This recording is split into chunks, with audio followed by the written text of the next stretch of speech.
आपको असामान्य लगता होगा, क्योंकि इसका सीधा ताल्लुकात हमारे राजनीति और अर्थव्यवस्था से नहीं दिखाई देगा। फिर भी मैं समझता हूं आज का विषय बहुत महत्वपूर्ण है, आज की राजनीति के लिए और अर्थव्यवस्था के लिए भी। 27 मार्च 4 दिन पहले 27 मार्च को हमने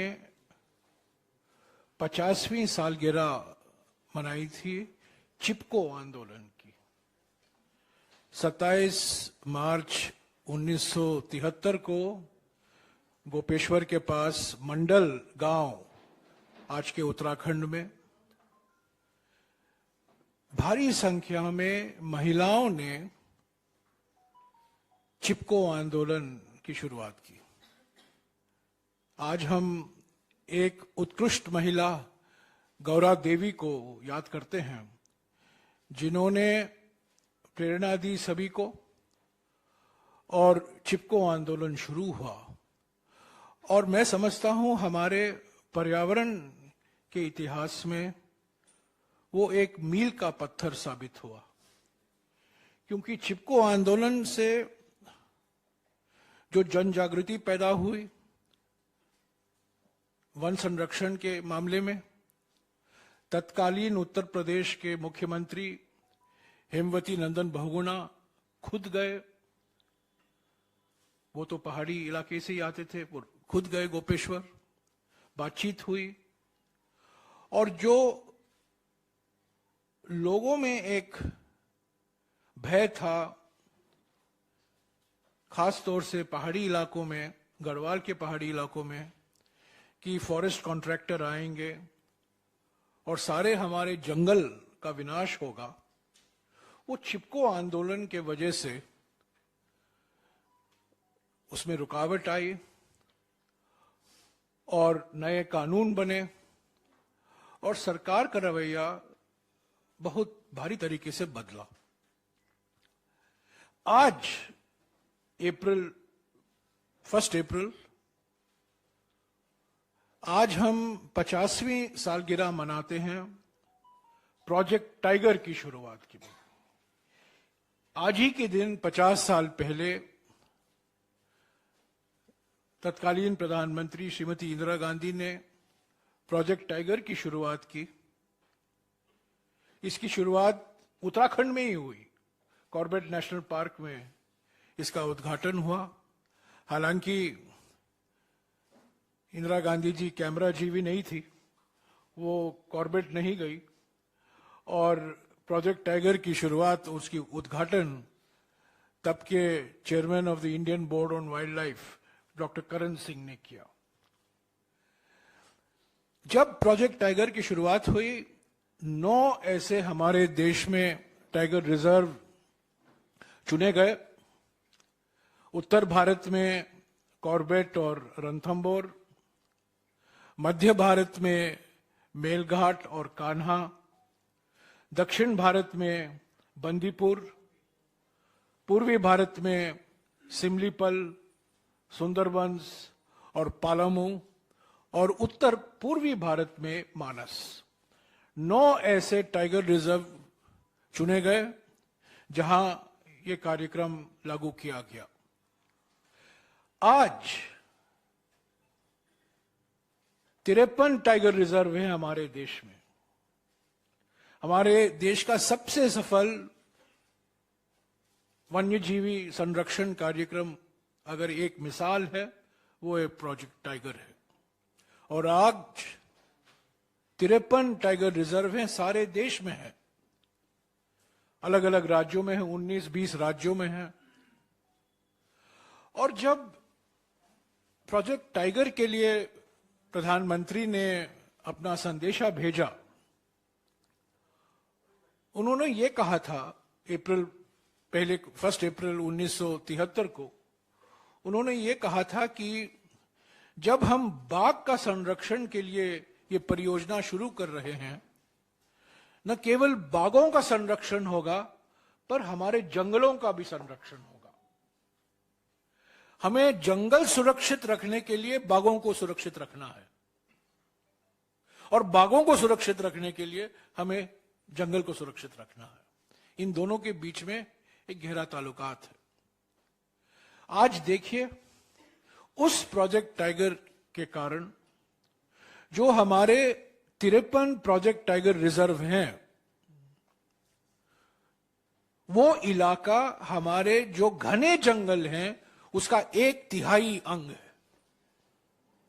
1/3, 1/3 हमारे जो घने जंगल का एरिया है हमारे देश भर में, वो इन 53 प्रोजेक्ट टाइगर के रिजर्व के इलाके में है। तो मैं समझता हूं न केवल एक प्राणी का संरक्षण हुआ, बल्कि हमारे जंगलों के लिए, हमारे वन इलाकों के लिए भी ये बहुत महत्वपूर्ण कदम निकला।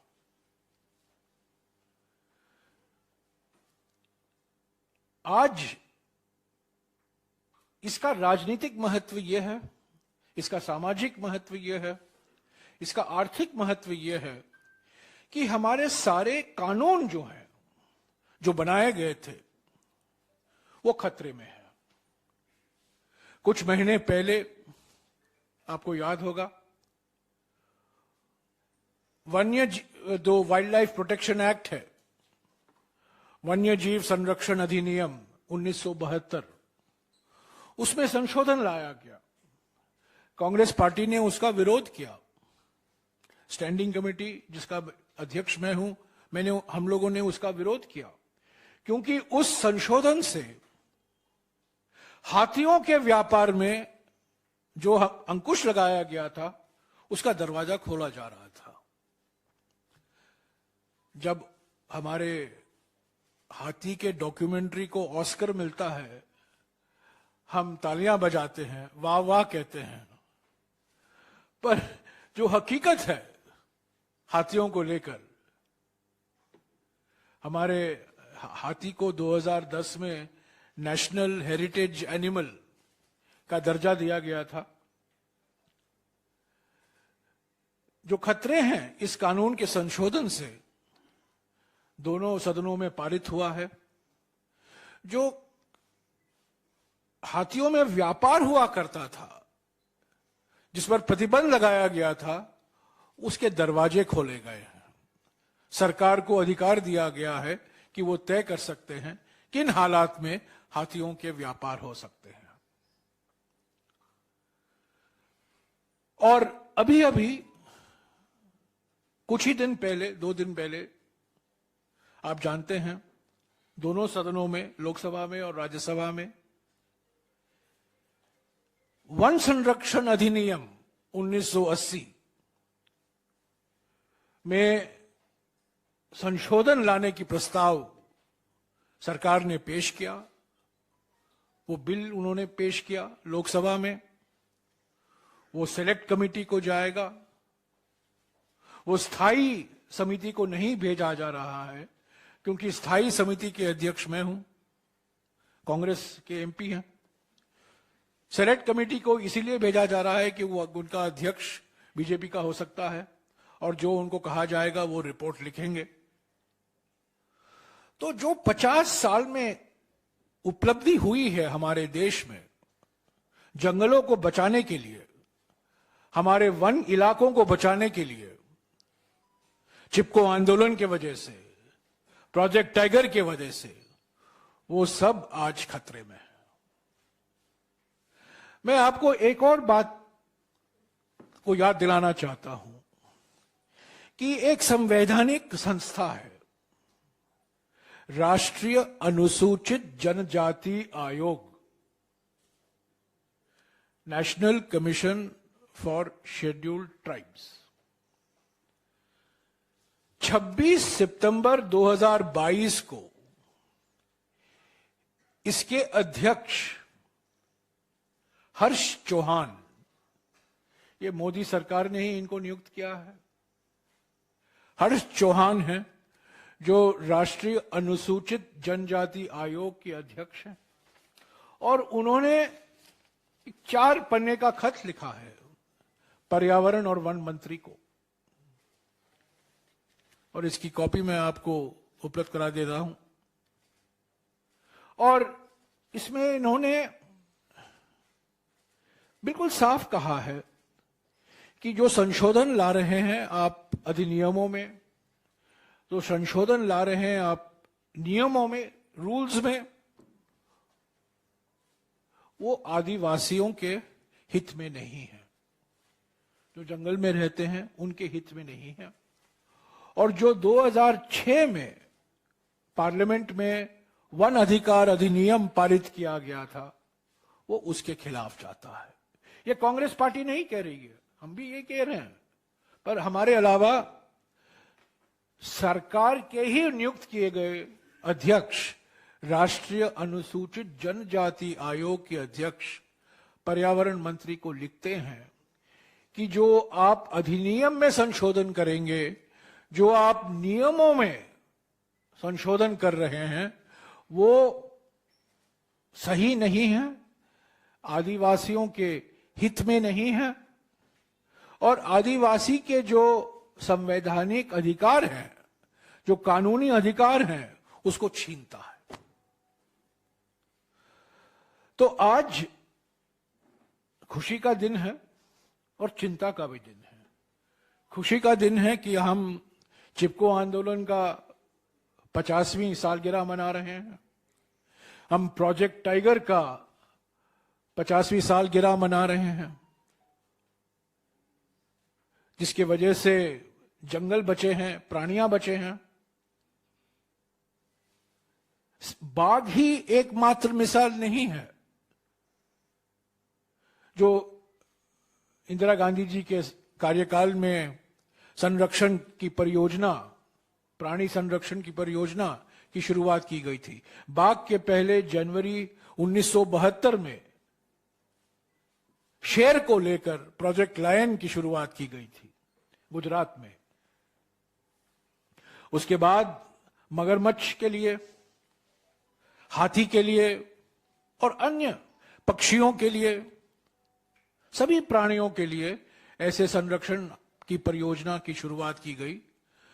पर प्रोजेक्ट लायन 1972 और प्रोजेक्ट टाइगर 1973, इनसे शुरुआत हुई और इसका एक नतीजा है कि आज हमारे जो जंगल बचे हैं, जो घने जंगल बचे हैं, ये संरक्षण परियोजनाओं के कारण ही बचे हैं। और आज ये खतरे में है क्योंकि मोदी सरकार चाहती है कि इन कानूनों में उदारीकरण हो, इन कानूनों को कमजोर किया जाए, ताकि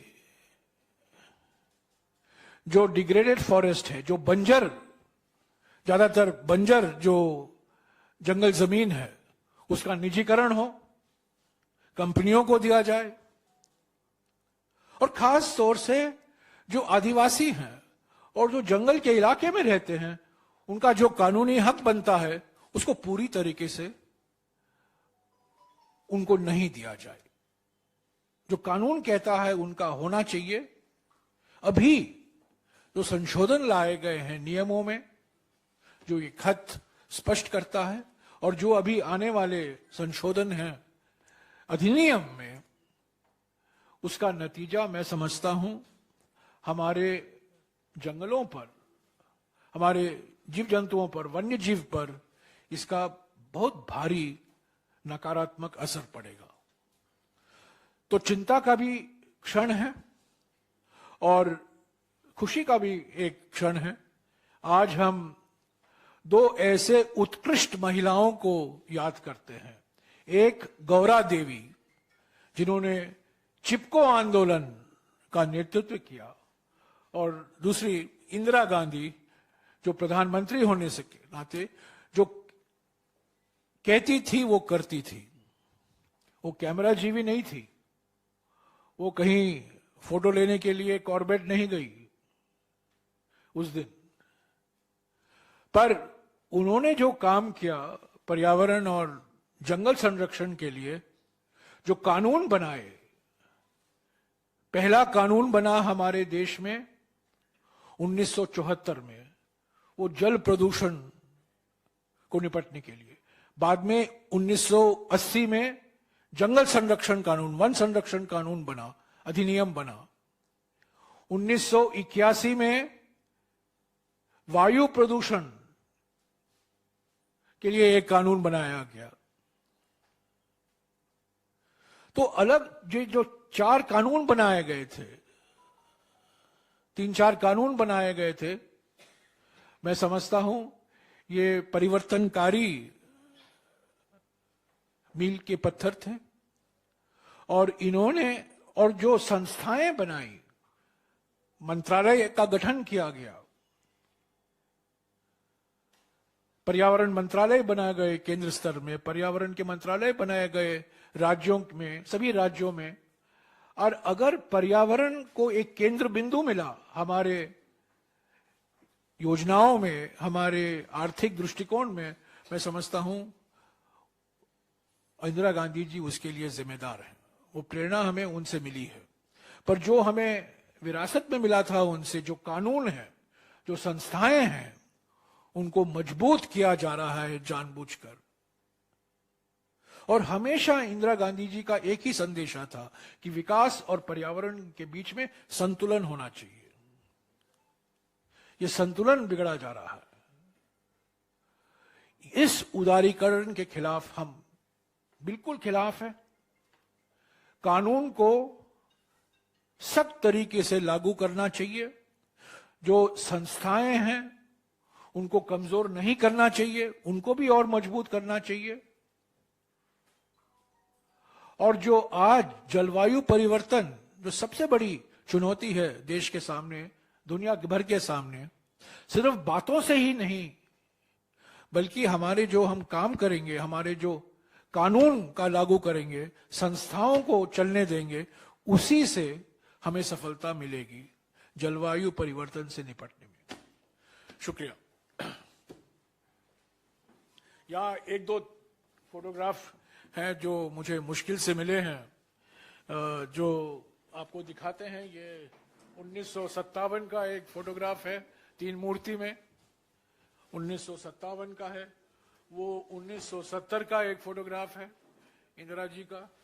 और ये मेरे ख्याल में पीछे जो खड़े हैं, कुछ लोग पहचानेंगे, महेंद्र सिंह साठी, वो हमारे देश के, हमारे दिल्ली के महापौर हुआ करते थे। तो ये भी 1971 का एक फोटोग्राफ है। तो यही 3 फोटोग्राफ हैं जो मैं सोचा आज के दिन हम निकाल कर आप सबको दिखाऊं, देश के सामने रखूं।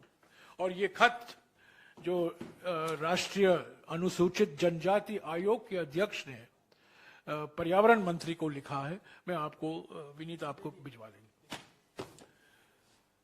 हाँ जी, इस पर तो कुछ सवाल नहीं होने चाहिए। नहीं सर, एक सवाल है सर। 50वीं सालगिरह है प्रोजेक्ट टाइगर का। आजकल देश में बहुत चर्चा इस बात की है कि चीता खत्म हो गया पिछले 30 साल से। मोदी जी को बाहर से, कीनिया से और दूसरी जगह से लाना पड़ा। प्रोजेक्ट टाइगर करते करते आप लोग पूछे चीता क्यों नहीं है? चीता भी तो, हम उसके लिए भी कुछ करना चाहिए। वो क्यों नहीं हो पाया? वो क्यों? चीता, मैंने इसके बारे में कई बार मैंने लिखा भी है और मैंने पार्लियामेंट में भी कहा है। चीता का पहला प्रयास, चीता लाने का पहला प्रयास 1968 में हुआ। 1968 में ईरान के साथ बातचीत हुई, क्योंकि हम सिर्फ ईरान से लाने की संभावना थी। बलूचिस्तान में चीता की आबादी थी। 3-4 साल लगे, बातचीत हुई। हमारी एक डेलीगेशन भी गए, 2-3 अफसर भी गए थे। पर ईरान के साथ वो, उसके बाद में ईरान में क्रांति आई और उसके बाद बातचीत बंद ही हो गई। तब एकमात्र स्रोत था वो सिर्फ ईरान। जब मैं पर्यावरण मंत्री बना 2009 में, मैं साउथ अफ्रीका गया, नामीबिया गया, वहां बातचीत हुई। और तब से लेकर 12 साल लगे हैं। जो कूनो में अभी आए हैं चीता, उसकी बातचीत की शुरुआत 2010 में हुई थी, जब मैं साउथ अफ्रीका गया था तो लंबे समय था, क्योंकि अलग अलग राय थी हमारे ही विशेषज्ञों के समुदाय में, अलग राय थी।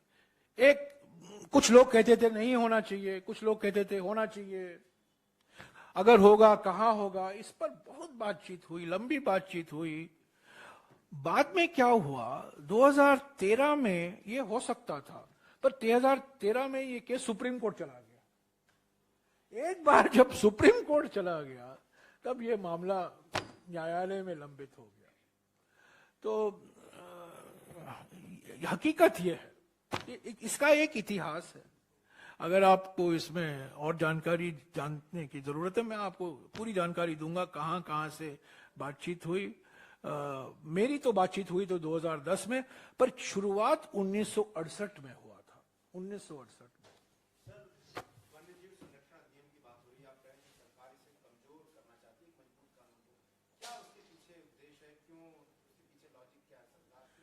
देखिए, ये एक मानसिकता है, ये एक मानसिकता है कि उनकी कि पर्यावरण के कानून ईज ऑफ डूइंग बिजनेस के खिलाफ है। तो इन कानून को कमजोर करो ताकि लोगों को ऐसा नहीं महसूस हो कि पर्यावरण के कानून से प्रोजेक्ट लगाने में हमारी देरी हो रही है। और क्योंकि समय तो लगता है, अगर जो कानून कहता है, आज के कानून, मैं आपको मिसाल देता हूं, आज का कानून कहता है, हमारे समय में जो बनाया गया था, कि अगर आदिवासी इलाकों में आप कोई प्रोजेक्ट लगाओगे, तब जो वन अधिकार अधिनियम के तहत आदिवासियों का हक बनता है, जो जंगल के इलाकों में रहते हैं उनका हक बनता है, उनका हक पूरे करने के बाद ही आप वो प्रोजेक्ट लगा सकते हो। पर वो नहीं हुआ। मिसाल के तौर से अडानी का पावर प्रोजेक्ट झारखंड में, गोड्डा में, यही तो बात है। वहां झारखंड में तो यही आदिवासी लोग और झारखंड की सरकार इसका विरोध कर रही है, क्योंकि आपने जो जंगल में रहते हैं उन लोगों का आपने हक पूरा नहीं किया कानून के तहत। तो ये जो अभी संशोधन आने वाले हैं अधिनियम में, नियमों में, देखिए, एक संशोधन अधिनियम में आता है और दूसरा संशोधन नियमों में आता है, दोनों में हो रहा है। नियमों में तो हो गया है और इसी से तो आपत्ति जताई है राष्ट्रीय अनुसूचित जनजाति ने, पर जो अधिनियम में आएगा वो अभी सेलेक्ट कमेटी में जाएगा, पर वो तो आना बिल्कुल, मैं समझता हूं अभी वक्त अगले 4-5 महीने में जरूर आएगा, क्योंकि बहुमत उनकी है, अध्यक्ष उनका होगा और समिति में सारे के सारे ज्यादातर 80% सदस्य बीजेपी के ही होंगे। जो प्रधानमंत्री चाहेंगे वही तो होगा। तो पहले से उनका निशाना पर्यावरण और वन संरक्षण कानून पर है, पहले से ही निगाहें उसी पर है, क्योंकि कोई उद्योगपति, कोई पूंजीपति नहीं चाहता कि हम पर्यावरण के कानून, वो समझते हैं कि पर्यावरण के कानून एक बाधा है, वो ये नहीं समझ पाते हैं, ये नहीं पहचानते हैं कि ये जरूरी है, लोगों के स्वास्थ्य के लिए जरूरी है। आज जो कानून है हमारे प्रदूषण से निपटने के लिए, जलवायु जो वाटर पोल्यूशन कंट्रोल एक्ट है या एयर पोल्यूशन कंट्रोल एक्ट है, जब बनाया गया था तब स्वास्थ्य की चिंता इतनी नहीं थी, आज तो स्वास्थ्य की चिंता सर्वोपरि है। तो जन स्वास्थ्य के नजरिए से मैं समझता हूं ये कानून जरूरी है, और इसको आप कमजोर करेंगे तो आप जन स्वास्थ्य पर इसका नकारात्मक असर होगा।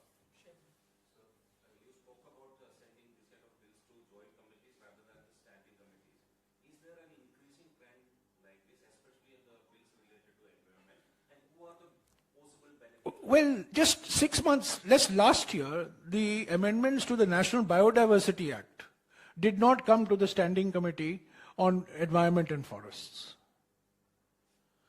because that was benefiting Patanjali. The amendments was benefiting Patanjali. It went to a select committee. See, biodiversity is the subject matter of the Ministry of Environment and Forests. Forests figures in the name of the ministry. It is Ministry of Environment and Forests. And you are sending a bill called Forest Conservation Amendment Bill, which falls fairly and squarely in the domain of the Ministry of Environment and Forests, which is dealt with by the Standing Committee on Environment and Forests. अच्छा, मैं आपको एक और चीज बताऊं, अभी अभी 1 घंटे पहले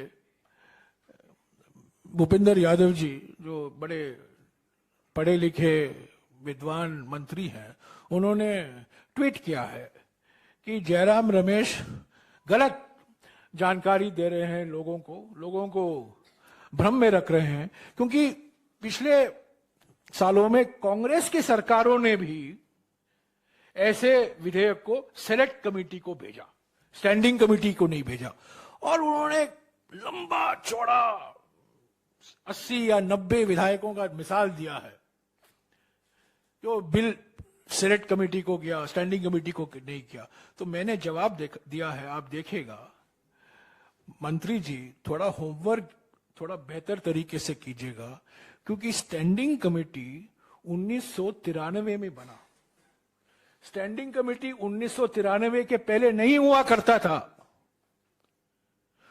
31 मार्च 1993 में यह तय किया गया कि स्टैंडिंग कमेटी होंगे। तो अभी 24 स्टैंडिंग कमेटी हैं, 16 लोकसभा के और 8 राज्यसभा के। तो यह कहना कि 1950, 1960 में, 1970 में, 1980 में कांग्रेस ने सेलेक्ट कमेटी को भेजा, ये क्या है? स्टैंडिंग कमेटी तो 1993 में बना। तो ये बिल्कुल साफ है। The answer to your question is very clear. See, there is an agenda. There is an agenda, and the agenda is that the target is to weaken all environmental and forest laws, because the view of Niti Aayog and the view of the government is these are regulatory burdens. But they don't look upon these as societal obligations. They look upon it as regulatory burdens. That is the fundamental difference. हाँ जी, एक हाँ, क्या शोभित रूप?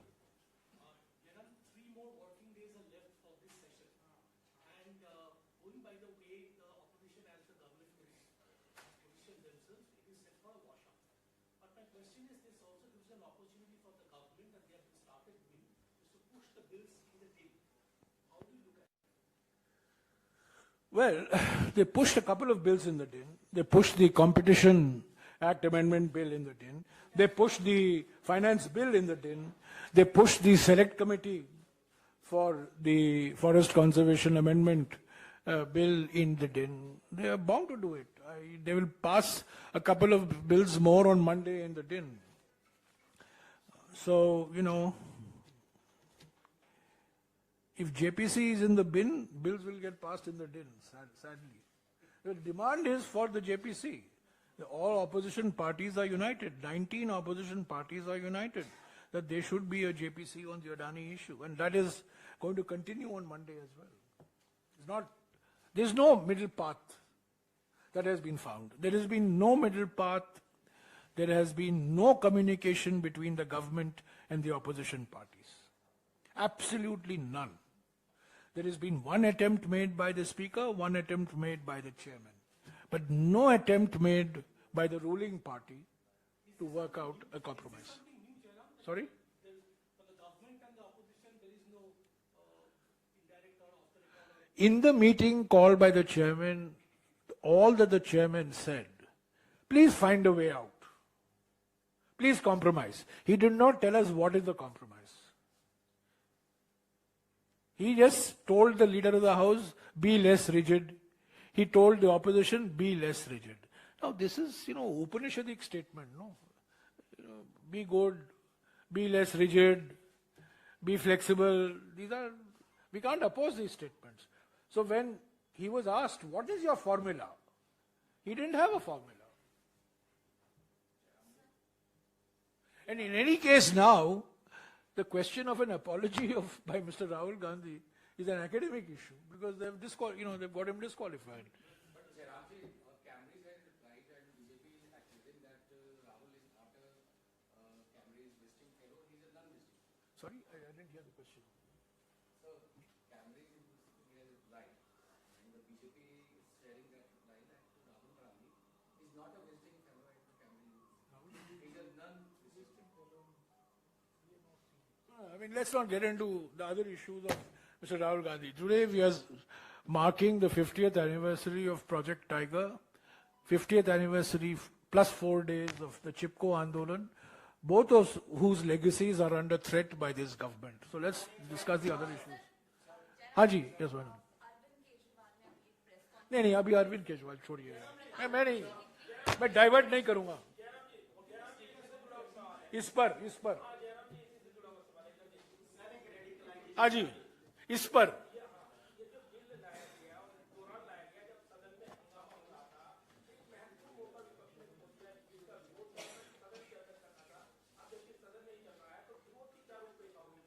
नहीं, हमने तो speaker को लिखा है, हमारे लोकसभा सांसदों ने स्पीकर को लिखा है, मैंने राज्यसभा को के चेयरमैन को लिखा है, पर हकीकत तो यह है कि ये बिल पारित हुआ था लोकसभा में और राज्यसभा में भी पारित हुआ है।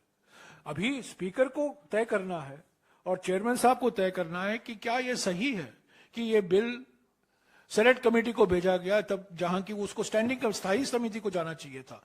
ये इस पर क्या निर्णय लेंगे मैं नहीं कह सकता हूं, पर मैंने खुद चेयरमैन साहब को लिखा है और हमारे लीडर जो लोकसभा में है अधीर रंजन चौधरी और मेरे साथी एमपी लोकसभा के मनीष तिवारी, उन्होंने भी स्पीकर को लिखा है।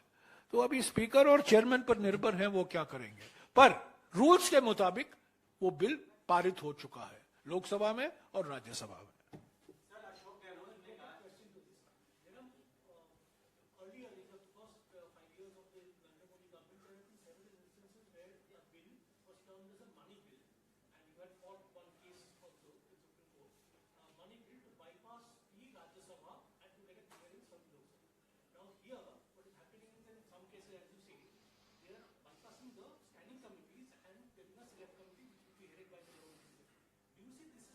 Absolutely identical.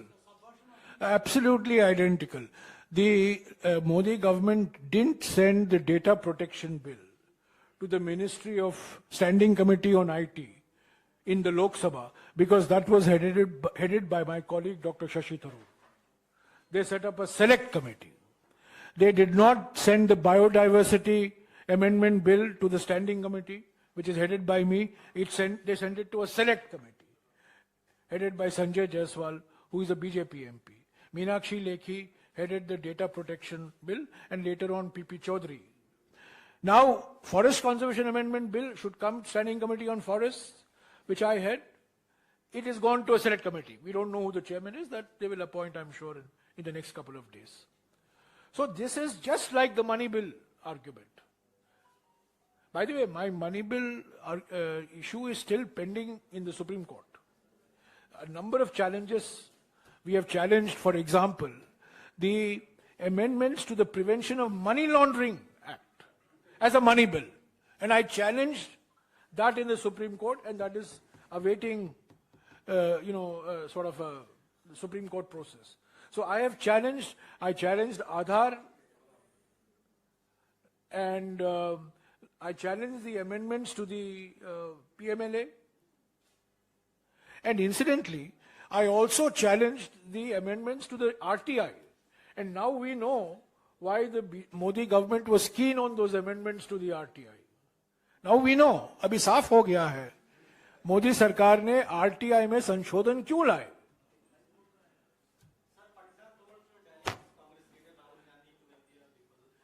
Okay, thank you. ये भेज दो यार.